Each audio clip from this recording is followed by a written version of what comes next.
Marilah sekarang kita semua mencegah virusnya, bukan odanya. Karena oda, orang yang dengan HIV AIDS tidak berbeda dengan orang yang tidak terinfeksi. Mereka juga mempunyai hak asasi manusia yang sama.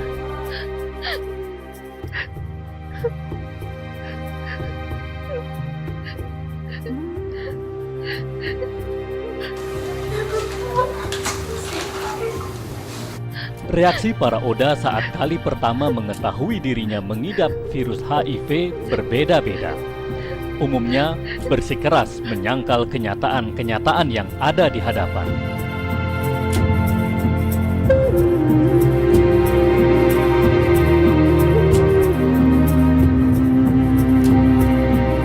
Ya, reaksi yang umum biasanya adalah marah ya, marah dan deny kemudian kan.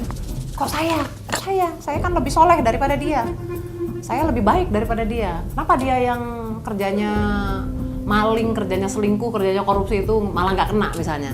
Awal pertama pasti mereka kadang-kadang tidak terima dengan, walaupun pada awal konselingnya gitu ya, mereka merasa siap, tapi ketika dibuka status dan ternyata tidak sesuai dengan hasilnya, pasti akan ada penolakan. Tetapi ini biasanya memang proses berjalan ya, dan ini sangat manusiawi, maka biasanya kalau hal seperti ini dilanjutkan dengan konseling selanjutnya.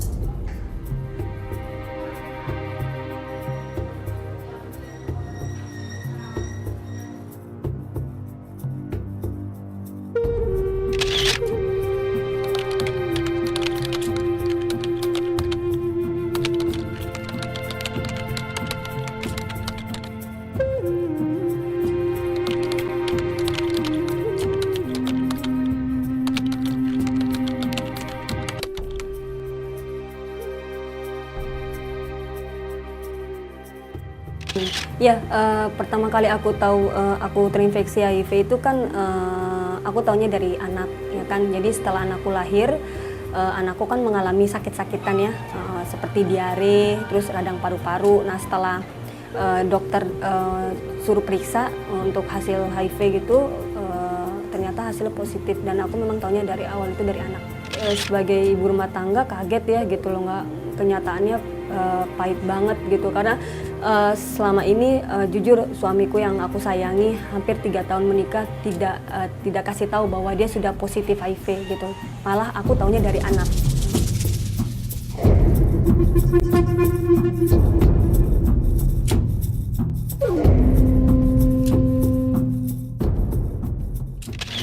Dia tahu status positif itu tahun 2006.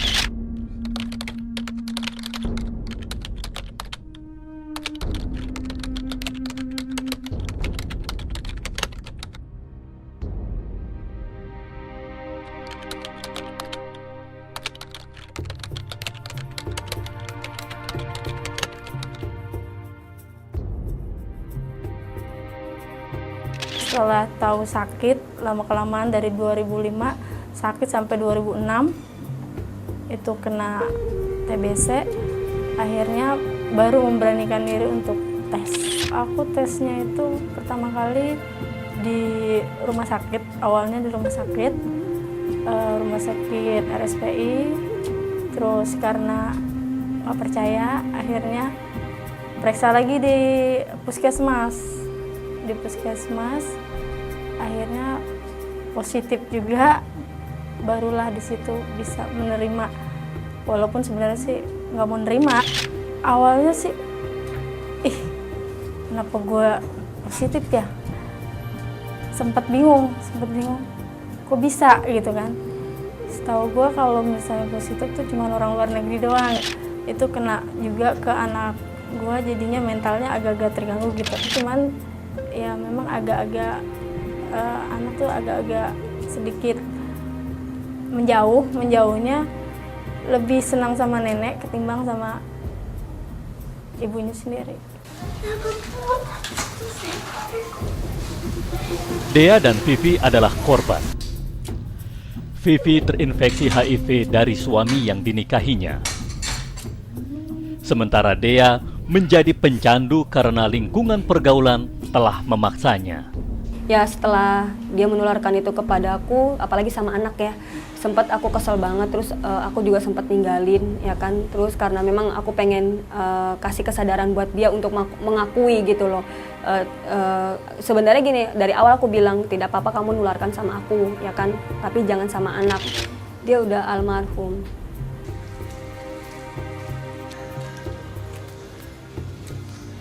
Vivi kini menjalani aktivitasnya sehari-hari sebagai orang tua tunggal dari putri sematawayangnya. Ia tak menyerah untuk meluruskan pandangan masyarakat hingga lingkungan di sekitarnya kini akhirnya tak canggung lagi bergaul dengan Vivi. Ia juga acap bertandang menjumpai Dokter Maya yang masih terus melayaninya untuk sekedar berkonsultasi atau bertukar pikiran. Ya berarti saya nggak perlu menyesali ya dok kalau saya sudah terinfeksi HIV gitu loh ya dok. Yang penting bukan penyesalan, yang penting adalah bagaimana kehidupan ke depan Ibu Vivi. Ya. Jadi sekali lagi tetap bisa hidup sehat walau dengan virus HIV dan dekatkan diri pada Tuhan, dan apapun yang terjadi pada umatnya Tuhan Maha Tahu, dan berbaik sangka kepada Tuhan Pencipta Ibu Vivi. Jumlah ODA di Indonesia dari kalangan ibu rumah tangga menunjukkan kecenderungan terus meningkat. Perilaku seks berisiko dan penyalahgunaan narkoba dengan menggunakan jarum suntik yang dilakukan para suami diyakini berperan besar atas melonjaknya jumlah ODA dari kalangan ibu rumah tangga. Kasus-kasus yang menimpa ibu rumah tangga sampai saat ini menunjukkan angka peningkatan yang cukup memprihatinkan. Berdasarkan data yang dimiliki oleh Kemenkes, data Desember 2009, bahwa angka HIV/AIDS pada perempuan, ya, pada perempuan 55,9%-nya adalah ibu rumah tangga. Yang notabene dia mendapatkan HIV ini dari suami-suaminya. Ibu rumah tangga ada di ujung dari persoalan ini ya. Dan Indonesia sudah sampai di episode terakhir sekarang. Ibu rumah tangga plus bayi-bayi dan anak-anak sudah terinfeksi. Sebelumnya kita lihat bahwa langganan-langganan kerja seks jumlahnya sangat banyak di negara saya ini. Negara saya selalu mengklaim dirinya sebagai masyarakat yang sangat bermoral, sangat taat beragama, tapi langganan pelacurnya 3,2 juta laki-laki. Dan pelacurnya hanya 214.000 orang. Artinya, satu pelacur dikunjungi oleh 14-15 laki-laki. Kalau dulu kita mencurigai angka pengguna narkoba suntik ya yang meningkat, justru dia sudah lebih relatif konstan. Diharapkan beberapa tahun yang akan datang dia akan menurun, tetapi justru yang meningkat itu adalah yang dari tadi saya sampaikan, dari ibu rumah tangga, dari orang-orang yang sebagai pelanggan dari pekerja seks.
Kita memang kalau makai itu ada 5 orang sampai 10 orang ya, itu lagi ngumpul. Nah kita kan semua kan anak band, jadi ngumpul di situ. Sebelum main band kita biasanya pakai bareng gitu. Ya udah ganti-gantian satu jarum suntik, berganti-gantian. Kita kan kalau beli barangnya juga patungan, jadi dioplos baru dipakai dikit-dikit gitu.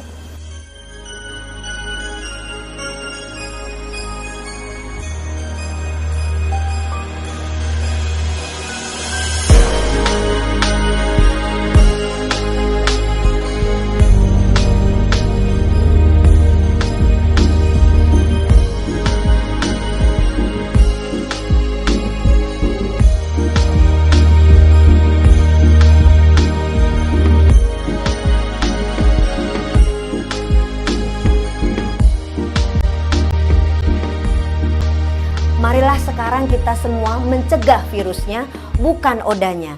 Karena oda, orang yang dengan HIV AIDS tidak berbeda dengan orang yang tidak terinfeksi, mereka juga mempunyai hak asasi manusia yang sama.